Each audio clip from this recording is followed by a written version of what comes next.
Good evening ladies and gentlemen. ఇండియాలో ఉన్న top 10 business magnets లో మీరందరూ నన్ను 4వ స్థానంలో నిలబెట్టి ఇలా సన్మానం చేస్తున్నందుకు నాకెంతో సంతోషంగా ఉంది. ఈ ఆనందాన్ని మాటల్లో చెప్పలేను.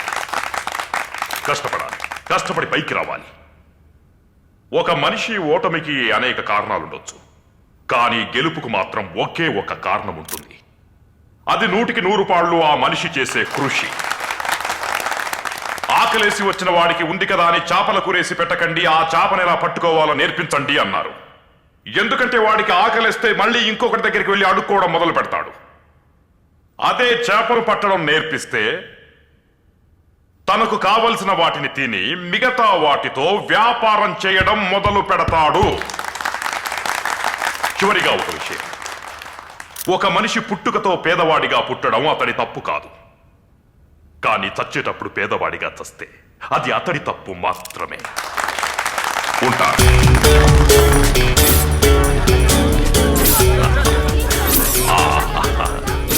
హలో సూర్య, ఎలా ఉన్నా? ఫైన్ సార్, బాగున్నాను సార్. మీరు నాకు ఒక 5 నిమిషాలు టైం ఇస్తే పర్సనల్ గా మీతో మాట్లాడాలనుకుంటున్నాను. నేను కొంచెం బిజీగా ఉన్నాను, తర్వాత కలుద్దాం. ఓ సారీ. రేయ్ అన్నా, దీన్నేరా వీడియో కెమెరా అంటారు. తెలుసులే. ఎక్కడ దొబ్బుకొచ్చావు? ఏంటి దొబ్బుకొచ్చానా? రై దొన్నపోతా.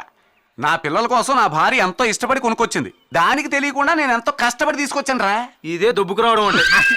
నా బామర్ది పోటీగా ఓ సోప్ కంపెనీ పెట్టాలి, దానికి యాడ్ ఫిల్మ్ తీయాలి. ఆ యాడ్ ఫిల్మ్ తీయడానికి ఏదైనా బ్రహ్మాండమైన ఐడియా ఏమంటారా వెదవల్లారా? దీనికి అందరూ ఫాలో అయ్యేది ఒకే కాన్సెప్ట్. ఏంటది? ఓ ప్రముఖ నటిని పట్టుకోవాలి, జలపాతం కింద తనని స్నానం చేయిస్తూ తెలియకుండా మనమంతా దాక్కుని చూడాలి. గురు, నిజం చెప్పాలంటే ఒరిజినల్ గా స్నానం చేసే అమ్మాయిని దాక్కుని షూట్ చేశామంటే యాడ్ బ్రహ్మాండంగా ఉంటుంది, బిజినెస్ బాగుంటుంది, మనకు మంచి పేరు వస్తుంది. రేయ్, నువ్వు చెప్పేది వినడానికి బాగానే ఉందిరా. మనం చెప్పినట్టు స్నానం చేసే అమ్మాయి దొరకాలి అదే కదా. దానికోసం ఇంత అంత కష్టపడ్డాం. మెదలకుండా అక్క స్నానం చేస్తుంటే షూట్ చేయొచ్చు కదా. అక్క స్నానం చేస్తుంటేనా? మరి మీ అక్క ఒప్పు ఉంటదేంట్రా? నాకను కాదు నేను చెప్పింది, మరి మీ పెళ్ళాన్ని అభిమానంగా అక్క అంటున్నా. ఏది నాన్న నువ్వు వచ్చేలా ఒంగో.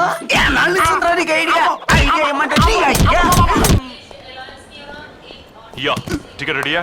టికెట్ రెడీ సార్, కానీ ఫ్లైటే 1 అవర్ లేట్. 1 అవరా? What is this? Sir, after all 1 hour sir. దానికే మీరు ఇంత టెన్షన్ అయిపోతున్నారేంటి? వెయిట్. ఒక 1 అవర్ మిమ్మల్ని నేను ఇంటర్వ్యూ చేయాలి. Yeah I got the idea. ఎవరో బలైపోయి. ఆ 700 కోర్స్ సుభద్రాదేవి ఉంది, ఆ అమ్మాయి ఫోన్ చేయి. 1 అవర్ అడిగింది, రమ్మని చెప్పు. ఆవిడ ఫోన్ నంబర్ ఎక్కడ పెట్టానో తెలియదే. ఇన్ కేస్ తను దొరకపోతే వాళ్ళ అమ్మని రమ్మని చెప్పనా? ఏంటి సార్ వెతికేలోపు ప్లాన్ మార్చేస్తారు. దొరికింది సార్. సార్, వాళ్ళ అబ్బా రాజకీయ నాయకుడు అనుకుంటా సార్. పార్టీ వాళ్ళు ఇచ్చిన గుర్తుని పేపర్ మీద పెట్టించాడు. వాళ్ళ ఫ్యామిలీ మొత్తం లూజ్ అనుకుంటా సార్. లూజ్ నువ్వురా. ఇదేంటో చెప్పు. తాళం ఇది 3. 2 కలిపి చదువు. తాళం 3. ఇంగ్లీష్ లో చెప్పరా. కీ 3. నీకు తమిళ వచ్చు కదరా, ఒకటి తమిళంలో చదువు. కీ 3. రేయ్, నేను అడుగుతాను చెప్పు. తమిళంలో ఇదేంటి? సావి. ఇంగ్లీష్ లో ఇది 3. 2 కలిపి చదువు. సావిత్రి సార్. ఇప్పుడు నంబర్ చెప్పు. 98840 లూజ్. రేయ్, సరిగ్గా చదవరా. 98840 లూజ్. రే, తిప్పి చదవరా. ఓ అలా చదవమంటారా? 98840 లూజ్. రే, పేపర్ తిప్పి చదవరా. సార్, పేపర్ అని లేదు సార్. రేయ్, మొదటి నంబర్ ఇలా చదువు, రెండవ నంబర్ ఇలా చదువు. ఓ అలాగా. 98840 35007.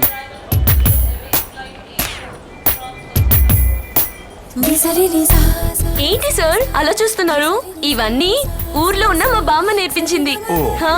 ఇవే కాదు సార్, పులిహోర, పూర్ణాలు, కజ్జికాయలు, సగ్గుబియ్యం పాయసం, మినప సున్నుండలు ఇవేవి మీరుండే స్టార్ హోటల్స్ లో దొరికే ఛాన్స్ లేదు. ప్లీజ్ సార్, ఇది కూడా టేస్ట్ చేసి చూడండి. ఓ తప్పకుండా తింటారు.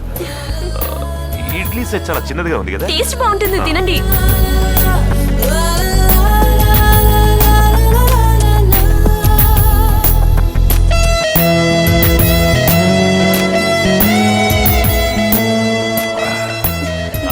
టేస్ట్ గా ఉన్నాయి, చాలా టేస్ట్ గా ఉన్నాయి. Thank you sir. సావిత్రి, నేను లైఫ్ లో ఎప్పుడు ఇంత టేస్ట్ గా తినలేదు.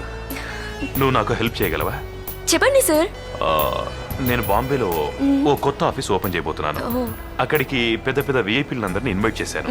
రేపు ఒక్కరోజు నా కోసం నీకేమేం వంటలు వచ్చో అవన్నీ చేసి పెట్టాలి. తిన్న వాళ్ళందరికీ దిమ్మ తిరిగిపోవాలి.